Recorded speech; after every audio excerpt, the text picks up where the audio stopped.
এই ওদিক না রে ভাই, ভাই এদিকে এদিকে। আসসালামু আলাইকুম, আমি মোহাম্মদ ফেরদৌস ইসলাম। আপনারা দেখছেন আমার কাজ। তো আজকে আপনাদের সঙ্গে শেয়ার করব কিভাবে আপনারা ঘরোয়া পদ্ধতিতে এবং খোলা মাঠে হাঁস চাষ করে সেখান থেকে প্রফিট বের করবেন। সেই প্রক্রিয়াটা আপনাদের মাঝে শেয়ার করব এবং সম্পূর্ণ ভিডিও দেখার অনুরোধ রইল। বিসমিল্লাহির রহমানির রহিম। তো সকালের শুরুতে আমি চলে আসলাম আমার হাঁস যেখানে রাখি। তো সেখানে আমি দরজাটা খুলে দিলাম এবং হাঁসগুলোকে বের করে দিলাম। মাশাআল্লাহ, হাঁসগুলো অনেক শান্তিপূর্ণভাবে এবং নিয়ম শৃঙ্খলা মেনে একে একে বের হয়ে গেছে।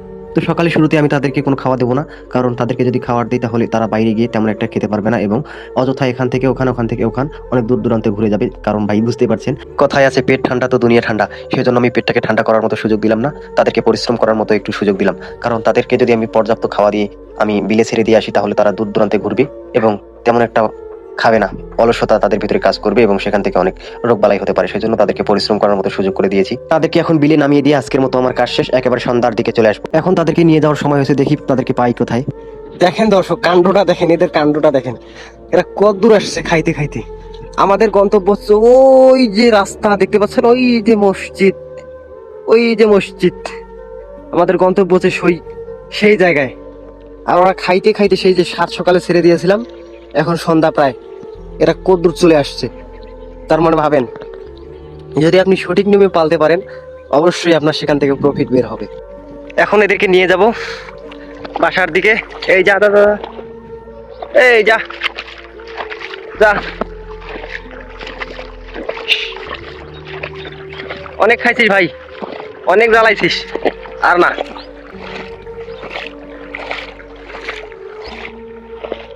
যা এবার বাসার দিকে যা, আমাদের গন্তব্যের দিকে যেতে হবে।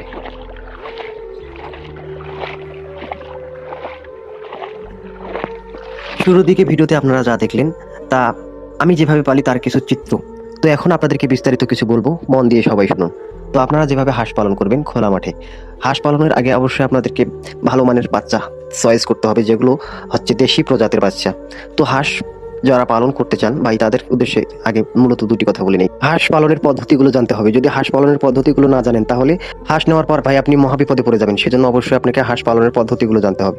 তো আমি সবসময় চেষ্টা করি আমার ভিডিওতে এমন কিছু পজিটিভ তথ্য দেওয়ার জন্য, যেগুলো আমার বাস্তব জীবন এবং বাস্তব অভিজ্ঞতা থেকে আপনাদের মাঝে শেয়ার করি।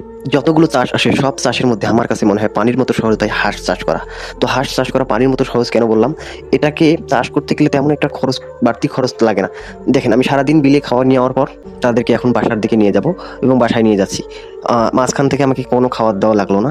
সারাদিন তারা বিলে খেলো। আমি যদি এখন বাসায় নিয়ে গিয়ে কিছু খাওয়া খেতে দেই তাহলে হচ্ছে যে তাদেরকে রাতে তাদের স্বাস্থ্যটা ঠিক থাকবে এবং রোগবালাই একটু কম হবে।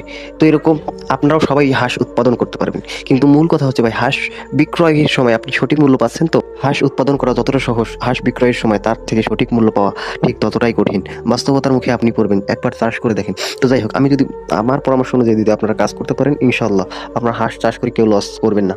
হাঁস চাষ করে অর্ধেকেরও বেশি লাভ আপনারা তুলতে পারবেন এবং সেখান থেকে অনেক মোটা অঙ্কের ভালো প্রফিট আপনারা করতে পারবেন। আমার পরামর্শ অনুযায়ী আপনারা যদি হাঁস চাষ করতে পারেন, আমি কোনো কথা গোপন রাখবো না, কারণ আমি কোনো প্রফেশনাল ইউটিউবার বা এখান থেকে আমি হাঁস বিক্রি করে এখান থেকে টাকা ইনকাম করবো এমন কোনো ইচ্ছা আমার নাই ভাই। তো আমি কোনো কথাই গোপন রাখবো না, সব ওপেনে বলে দেবো। তো কিভাবে আপনি হাঁস চাষ করে লাভবান হবে সেই বিষয়টা আমি শেয়ার করতে চাচ্ছি। তো ওই বিষয়ে না হয় পরে কথা বলবো, এখন যে কথায় আসি। তো আমার হাঁসগুলো একেবারে উঠিয়ে নিয়ে আসলাম বাসায়। তো বাসায় আনার পর আমি যে কাজটা করলাম, সর্বপ্রথম তাদেরকে একটু খেতে দিলাম। খাওয়ার পর হচ্ছে যে তাদেরকে আমি এখন তাদের বাসায় রেখে দেবো এবং ইনশাল্লাহ আগামীকাল তাদেরকে আবার এভাবে ছেড়ে দেবো। আপনিও ওইভাবে পালতে পারেন, ইনশাল্লাহ সেখান থেকে আল্লাহ তাআলা আপনাকে সফলতা দিবেন। এবং আমার উদ্দেশ্য হচ্ছে আগামী 5 বছরে বাংলাদেশের 1 কোটি বেকার যুবককে কর্মসংস্থানে নামিয়ে দেওয়া এবং আমার কাজগুলো বাস্তবতার আলোকে তুলে ধরা। সেই উদ্দেশ্যে আমি কাজ চালিয়ে যাচ্ছি। আপনাদের উদ্দেশ্যে আমার ছোট্ট একটি অনুরোধ। তো যারা ফেসবুক থেকে দেখতেছেন অবশ্যই পেজটিকে ফলো করবেন এবং যারা ইউটিউব থেকে দেখতেছেন অবশ্যই চ্যানেলটি সাবস্ক্রাইব করে এরকম ভিডিও পেতে পাশেই থাকবেন। তো আজকে এই পর্যন্তই। সবাই ভালো থাকবেন, সুস্থ থাকবেন। আল্লাহ আপনাদের সবাইকে ভালো থাকার তৌফিক দান করুক। আল্লাহ হাফেজ, আসসালামু আলাইকুম। দেখা হচ্ছে পরবর্তী ভিডিওতে।